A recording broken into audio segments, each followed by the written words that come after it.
Operation Barbarossa.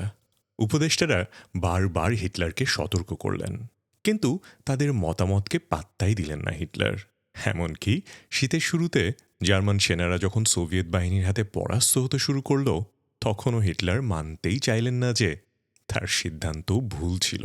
হ্যাঁ, জুলাই আন্দোলনে পতিত স্বৈরাচার শেখ হাসিনাকেও বোঝানো যায়নি যে তিনিও ভুল ছিলেন। হিটলার, শেখ হাসিনা কিংবা বাশার আল আসাদ থেকে শুরু করে আপনি, আমি, আপনার বস, সহকর্মী, বন্ধু কিংবা ঘরের সতী সাবিত্রী স্ত্রীকেও মাঝে মাঝে বোঝানো যায়নি, বোঝানো যাবে না যে you R wrong. Friedrich Nietzsche বলেছিলেন, you have your way, I have my way.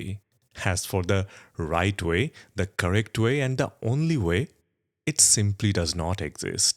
তার মতে একটি বিষয় ঠিক না ভুল তা নির্ভর করবে ব্যক্তির দৃষ্টিভঙ্গির উপর, অর্থাৎ আপনার দেখার চোখের উপরই নির্ভর করবে ঠিক বেঠিক।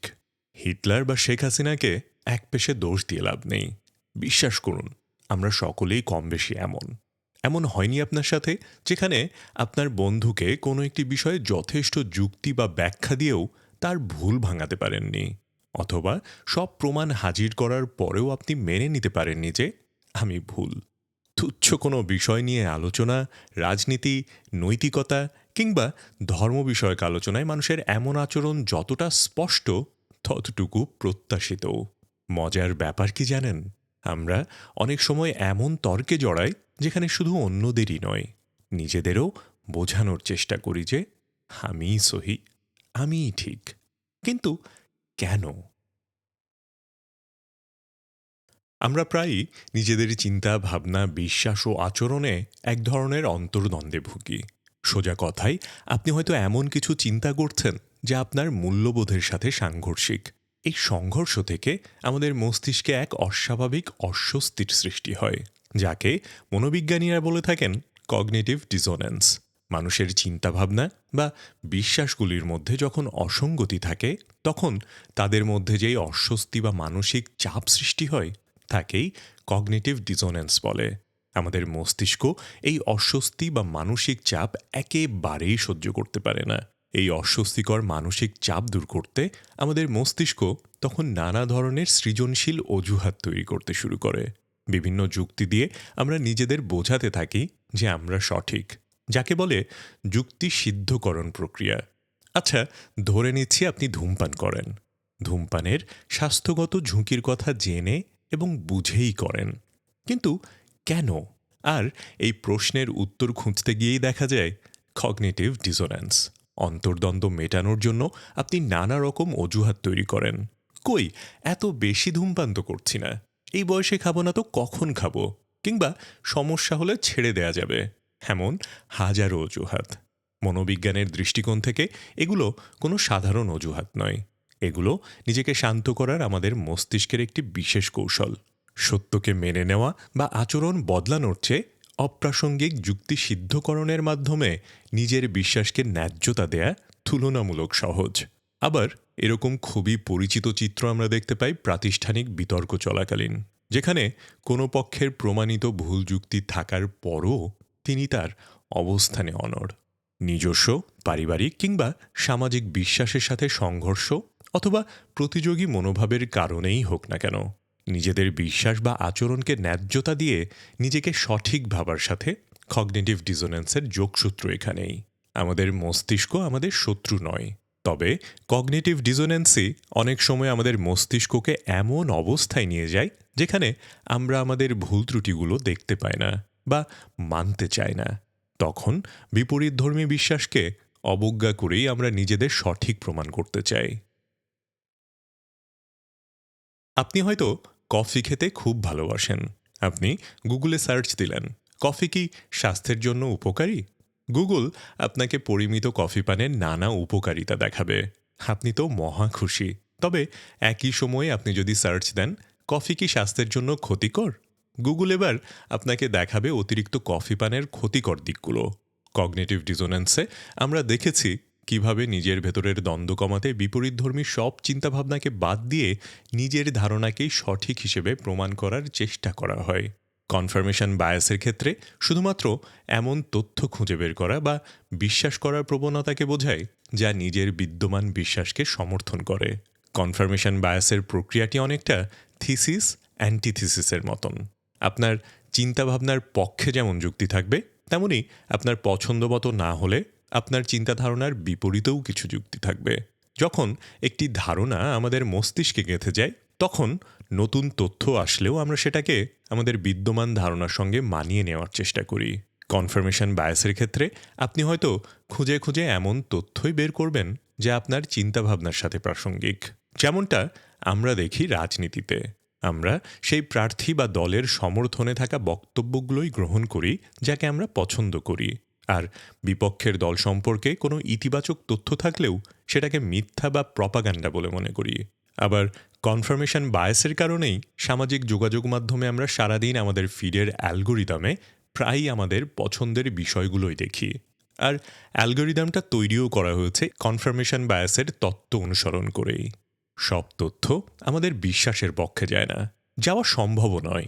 তবে যেখানে কনফার্মেশন বায়াসের কারণে আমরা বিভিন্ন যুক্তি খণ্ডন করে আরও ভালো সিদ্ধান্ত নিতে পারি, সেখানে কখনো কখনো এটি আমাদের নিজেদের একচেটিয়া বিশ্বাসে আটকে পড়ে থাকার কারণও হয়ে দাঁড়াতে পারে। ১৯৪৮ সালে স্টিভ জবস অ্যাপেলের ম্যাকিনটশ কম্পিউটার বাজারে নিয়ে আসেন, যা ছিল প্রযুক্তি ক্ষেত্রে এক যুগান্তকারী পদক্ষেপ। তবে এর দাম এতই বেশি ছিল যে সে সময়ের বাজারে এটি তেমন সাড়া ফেলতে পারেনি। যদিও অ্যাপেলের বোর্ড সদস্যরা স্টিভ জবসকে বলেছিলেন ম্যাকিনটশের দাম কমানো উচিত, কিন্তু তিনি সেই পরামর্শ পুরোপুরি নাকচ করেন। জবসের যুক্তি ছিল এটি তার জীবনের সেরা উদ্ভাবন এবং একদিন ক্রেতারা এর মূল্য বুঝতে পারবে। নিজের সিদ্ধান্ত এবং পণ্যের ওপর তিনি এতটাই আত্মবিশ্বাসী ছিলেন যে নিজের ভুল স্বীকার করা তার কাছে রীতিমতো অসম্ভব হয়ে পড়েছিল। সময়ের সাথে সাথে ম্যাকিনটশ জনপ্রিয়তা পায়, তবে এর জন্য অ্যাপেলকে একটি বড় ধরনের আর্থিক ক্ষতির সম্মুখীন হতে হয়েছিল। স্টিভ জবসের মতো আমরাও নিজেদের সবসময় ইতিবাচক এবং সঠিক হিসেবে দেখতে চাই। এই চাওয়া থেকে আমাদের মাঝে সেলফ জাস্টিফিকেশন তৈরি হয়, অর্থাৎ কেবল আত্মসম্মান রক্ষা করার জন্যই নয়, বরং নিজের ভুল স্বীকার করার অস্বস্তি এড়ানোর জন্যও নিজের ভুল কাজ বা সিদ্ধান্তকেও সঠিক হিসাবে তুলে ধরার প্রবণতা তৈরি হয়। নিজেদের ভাবমূর্তি রক্ষা, ভুল স্বীকার করার মানসিক চাপ বা লজ্জা এড়ানো সহ বিভিন্ন কারণে মানুষ তাদের কাজকে যুক্তি দিয়ে সঠিক প্রমাণ করার চেষ্টা করে। ২০১৯ সালে মুক্তিপ্রাপ্ত চেরনোবিল সিরিজের কথা মনে আছে? বিজ্ঞানী অ্যানাটোলি ডিয়াটলভের তত্ত্বাবধানে চেরনোবিলের নিরাপদে শীতলীকরণের ওপর একটি পরীক্ষা চালানোর সময় তিনি নিরাপত্তার প্রোটোকল অনুসরণ করেননি, যার কারণে চেরনোবিল পারমাণবিক বিদ্যুৎ কেন্দ্রে ইতিহাসের অন্যতম ভয়াবহ বিস্ফোরণ ঘটে। তবে শেষ পর্যন্ত ডিয়াটলভ সহ অন্যান্য কর্মরত ঊর্ধ্বতন কর্মকর্তারা তাদের অসাবধানতা অস্বীকার করেন, কারণ এটি স্বীকার করা মানেই ছিল পরীক্ষণটি পরিচালনার ত্রুটি প্রকাশ করা। মানুষ হিসেবে স্বাভাবিকভাবেই আমাদের নিজস্ব আত্মমর্যাদা রয়েছে, যা আমাদের নিজের সম্পর্কে ইতিবাচক ধারণা রাখতে সাহায্য করে। কিন্তু যখন এই আত্মমর্যাদা আঘাতপ্রাপ্ত হয়, তখন আমরা সেটাকে রক্ষার জন্য নানানভাবে প্রতিক্রিয়া জানাই, এমনকি প্রয়োজনে মিথ্যার আশ্রয় নিয়েও। আমাদের বিরুদ্ধে কোনো অভিযোগে নিজেকে সঠিক প্রমাণের জন্য আত্মপক্ষ সমর্থন করা বা নিজের ভুল স্বীকার না করে অন্যের ওপর দোষ চাপিয়ে দেওয়া, অথবা অনেক সময় তর্কে জেতার প্রাণপণ চেষ্টার মাধ্যমে সাধারণত আমরা নিজেদের ইগো রক্ষা করতে থাকি। যাদের মাঝে আপনি এই ইগো প্রোটেকশনের প্রবণতা ঘন ঘন দেখতে পাবেন, খেয়াল করবেন যে কোনো আলোচনায় তাদের কাছে একটি বিতর্কের মতো, যেখানে তাদেরকে সবসময় জিততেই হবে। কার কী ক্ষতি হচ্ছে না হচ্ছে সেটি নিয়ে সাধারণত তাদের বেশি কিছু আসে যায় না। আপনি যতই বিনয়ের সাথে বুঝিয়ে বলুন না কেন, তাদের চোখের সামনে যতই প্রমাণ থাকুক না কেন, কোনোভাবেই তারা নিজেদের নিয়ে সমালোচনা বা ভুল মেনে নিতে পারছেন না। যেমনটা চেরনোবিলের বিজ্ঞানী ডিয়াটলভ বিস্ফোরণ এবং প্রাণের ক্ষয়ক্ষতির পরও আদালতের কাঠগড়ায় দাঁড়িয়ে নিরাপত্তা প্রোটোকল অনুসরণ না করার অভিযোগ অস্বীকার করেন। এমন কেউ কি আছে আপনার আশেপাশে? এবার আসা যাক গ্রুপ পোলারাইজেশনের আলোচনায়। এটি একটি সামাজিক মনোবৈজ্ঞানিক ধারণা, যেখানে সমমনা ব্যক্তিরা যখন একটি গোষ্ঠীতে আলোচনা করেন তখন তাদের মতামত আরও চরমপন্থী হয়ে ওঠে, যেখানে আপনি নিজের মতামত প্রকাশে সমর্থন পাবেন, সাহস পাবেন এবং নিজেকে আত্মবিশ্বাসী বোধ করবেন। এমনকি সোশ্যাল মিডিয়ার এই যুগে আপনি আপনার পছন্দ অনুযায়ী আপনার অ্যালগোরিদমও সেট করতে পারবেন। সোশ্যাল মিডিয়ায় গ্রুপ পোলারাইজেশন এখন বেশ শক্তিশালী, কারণ আপনি যতই অন্যায় অথবা যুক্তিসঙ্গত চিন্তাধারার মানুষ হন না কেন, সহজেই এখানে আপনার মতো চিন্তাধারার মানুষ খুঁজে পাবেন, যারা আপনার অন্যায়কে সমর্থন করবে। নিজেকে সঠিক মনে করার পিছে দায়ী কিন্তু আশেপাশের গোষ্ঠী সমাজও। একজন ব্যক্তির কনফার্মেশন বায়াস এই গ্রুপ পোলারাইজেশনের মাধ্যমে আরও শক্তিশালী হয়ে ওঠে।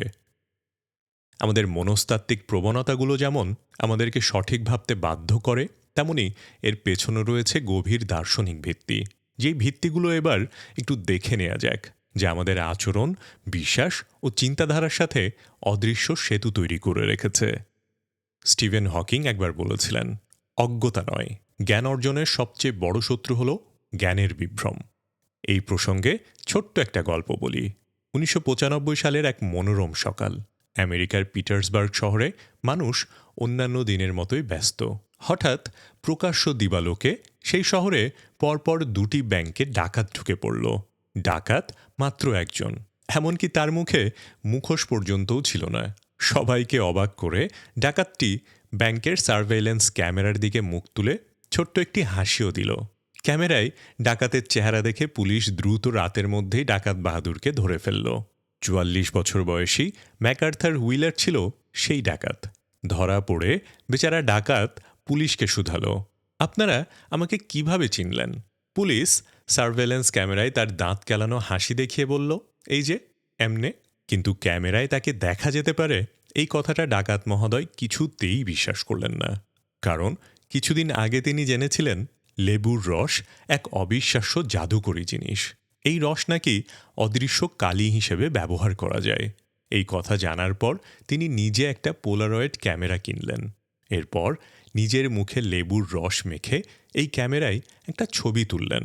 দুর্ভাগ্যক্রমে ক্যামেরার একটা সমস্যা থাকার কারণে তার কোনো ছবি উঠল না। কিন্তু তাতে তিনি ভেবে বসলেন লেবুর রস মাখার কারণেই ক্যামেরায় তার কোনো ছবি ধরা পড়েনি, অর্থাৎ তিনি অদৃশ্য হয়ে গেছেন। আর এই সাহসেই তিনি মুখে লেবুর রস মেখে ছোট্ট একটি অস্ত্র উঁচিয়ে পরপর ২টি ব্যাংক লুটপাট করে ফেললেন। পুলিশ থেকে শুরু করে আদালতের উকিল, বিচারক, জুরি বেচারা ম্যাকআর্থারকে বিশ্বাস করাতেই পারল না যে তাকে ক্যামেরায় দেখা গিয়েছে। লেবুর রস মেখে অদৃশ্য হয়ে যাওয়ার এই নিজস্ব উদ্ভাবিত থিওরির উপরে তার যেই অবিচল অকৃত্রিম বিশ্বাস ছিল, সেই বিশ্বাসের ভিত কেউই টলাতে পারেনি। মজার বিষয় কি জানেন? সংবাদপত্রে এই ঘটনাটি পড়ে অনুপ্রাণিত হয়ে মনোবিজ্ঞানী ডেভিড ডানিং ও জাস্টিন ক্রুগার ডাকাত মহাশয়ের উদ্ভাবিত থিওরির ওপর একটি বৈজ্ঞানিক গবেষণা চালান। গবেষণা শেষে তারা উপলব্ধি করলেন এটি শুধুমাত্র জ্ঞানের অভাব নয়, বরং জ্ঞানের অভাব থেকে নিজেদের অজ্ঞতাও বুঝতে না পারা। অল্প স্বল্প জ্ঞানধারী এবং কম দক্ষতা সম্পন্ন ব্যক্তিরা নিজেদের যোগ্যতা এবং দক্ষতাকে অতিরিক্ত মূল্যায়ন করে থাকেন। এটিকে মূলত বলা হয়ে থাকে ডানিং ক্রুগার প্রভাব। এই প্রভাবটির কারণেই আপনি দেখবেন একজন ব্যক্তি যিনি হয়তো কোনো বিষয় নিয়ে খুব সীমিত জ্ঞান রাখেন, অথচ তিনি এমনভাবে আপনার সাথে তর্ক করতে চাইবেন যেন তিনি সব জানেন, সব বুঝেন। আশেপাশে খেয়াল করলেই দেখবেন আমাদের সমাজটা এমন মানুষ দিয়েই ভর্তি। ইন্টারনেটের কারণে আজকের দিনে যে কেউ যে কোনো বিষয়ে না জানলে শুধু একটা সার্চ দিয়েই সাথে সাথে তথ্য পেয়ে যেতে পারে। এই তথ্যের উপর ভিত্তি করে অনেকেই নিজেকে বিশেষজ্ঞের পর্যায়ে নিয়ে যান। এই যেমন আপনি সার্চ অফ মিস্ট্রির আজকের ভিডিও দেখে মনে করছেন আপনি আপনার সব সময় সঠিক সাজতে চাওয়া বন্ধুটির মন মানসিকতার সকল ব্যাখ্যা পেয়ে গেছেন।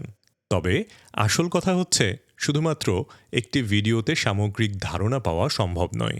আমাদের জীবনে প্রত্যেকটি সিদ্ধান্ত, বিশ্বাস বা মতামত আমাদের নিজস্ব দৃষ্টিকোণ থেকে তৈরি হয়। এই দৃষ্টিকোণটি একেবারে আমাদের ব্যক্তিগত অভিজ্ঞতা, পারিপার্শ্বিক পরিস্থিতি এবং বেড়ে ওঠার পরিবেশের ফসল। কিন্তু সমস্যা তখন শুরু হয় যখন আমরা ভাবি যে আমাদের দৃষ্টিকোণই একমাত্র সঠিক এবং বাকিরা ভুল। দার্শনিক মহলে যা পার্সপেক্টিভিজম নামে পরিচিত। নিজেকে সবসময় সঠিক ভাবার প্রবণতার সাথে এর সম্পর্ক হলো যখন আমরা নিজের দৃষ্টিকোণ থেকে সবকিছু বিচার করি তখন অন্যদের দৃষ্টিকোণকে অগ্রাহ্য করে থাকি। এই কাজটি কিন্তু আমরা প্রত্যেকেই কম বেশি করি। কিন্তু কেন এমন করি আমরা? সবসময় নিজেকে সঠিক মনে করা এক ধরনের মানসিক ট্রমা বা ইনফিরিয়রিটি কমপ্লেক্সের প্রতিফলন। আমাদের মাঝে অনেক সময় এমন প্রবণতা দেখা যায় যেখানে আমরা আমাদের অনুভূতি বা বিশ্বাসের ক্ষেত্রে এত বেশি আত্মবিশ্বাসী হয়ে উঠি যে অন্যদের দৃষ্টিকোণকে গ্রহণ করা অসম্ভব হয়ে পড়ে। এটা একটা মনস্তাত্ত্বিক অবস্থা যা আমাদের নিজস্ব ইনফেরিয়রিটি থেকে জন্ম নেয়। আমরা যদি মনে করি আমি সবসময় সঠিক, তাহলে হয়তো আমাদের মধ্যে একটি গভীর ভয় কাজ করে যে যদি আমরা ভুল হই তবে আমাদের মূল্য সমাজে কমে যাবে। অবশ্যই তা খারাপ কিছু নয়, তবে সমস্যা তখনই শুরু হয় যখন এই প্রবণতা অতিরিক্ত হয়ে ওঠে। সব সময় সঠিক হওয়ার চেষ্টা করতে গিয়ে আমরা মনের অজান্তেই কিংবা উদ্দেশ্য প্রণোদিতভাবে আমাদের নিজেদের এবং আশেপাশের মানুষের ক্ষতি করে বসি। চিন্তা করে দেখুন, যদি আপনি সবসময় অন্য কারো মতামতকে অগ্রাহ্য করে আপনার মতামতই সবার উপরে চাপিয়ে দেন, তাহলে আপনার আশেপাশের মানুষ কেমন অনুভব করবে? এমনকি নিজের সাথেও যখন আমরা দ্বন্দ্বে ভুগি, তখন আত্মবিশ্বাসের পরিবর্তে তৈরি হয় অস্বস্তি। এতে করে আমরা আমাদের ভুল স্বীকার না করে বরং সেই ভুলকে আরও বড় করে ফেলি। মানুষ হিসেবে নিজেদের প্রতি নিজের নমনীয়তা এবং সংবেদনশীলতা জরুরি। মাঝে মাঝে আমাদের নিজেদের বিশ্বাসকে প্রশ্ন করতে পারা এবং অন্যের মতামতকে গুরুত্ব দিতে পারার মাঝেই নির্ভর করে আমরা কতটুকু সঠিক। আজকের মতো এখানেই শেষ করছি। ভিডিওটি ভালো লাগলে অবশ্যই শেয়ার করবেন।